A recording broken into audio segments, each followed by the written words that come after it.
खेळी खेळी ग्रामीण तू अवतरलासी, तू अवतरलासी. जगदोद्धारासाठी जगदोद्धारासाठी राया तू फिरसी. जय देव जय देव जय श्री स्वामी समर्था, जय श्री स्वामी समर्था. आरती ओ वाळू, आरती ओ वाळू चरणी ठेवूया माता.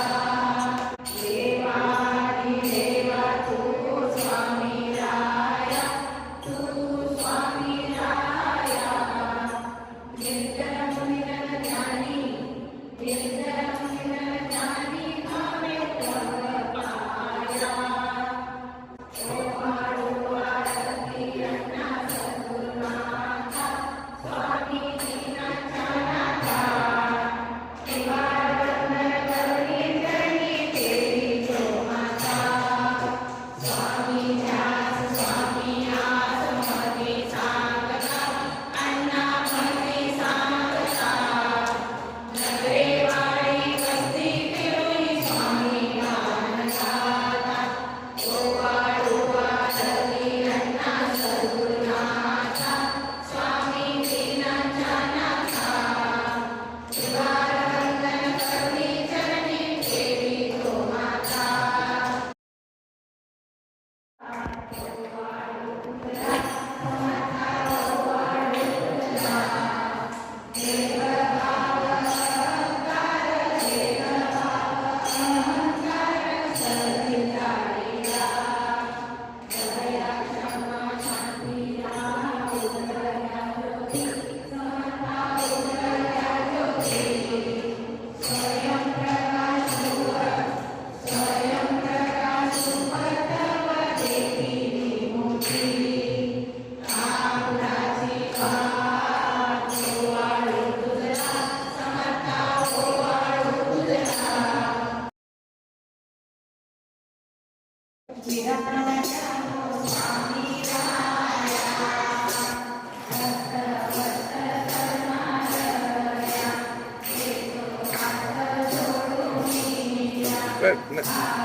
योगीराज महाराजा.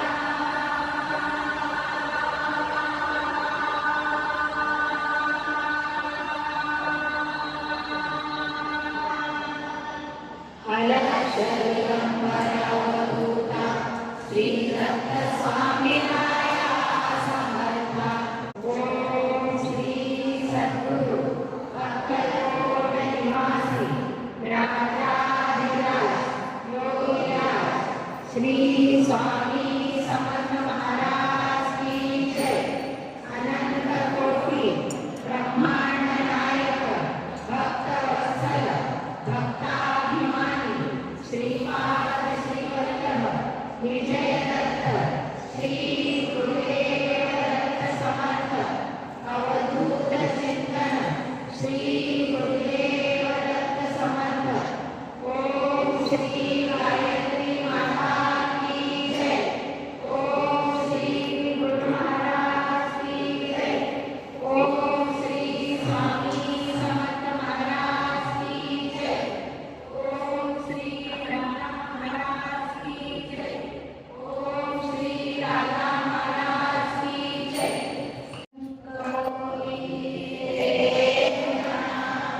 निर्भय होई रे मना, प्रसन्न स्वामी हरपाटीशी.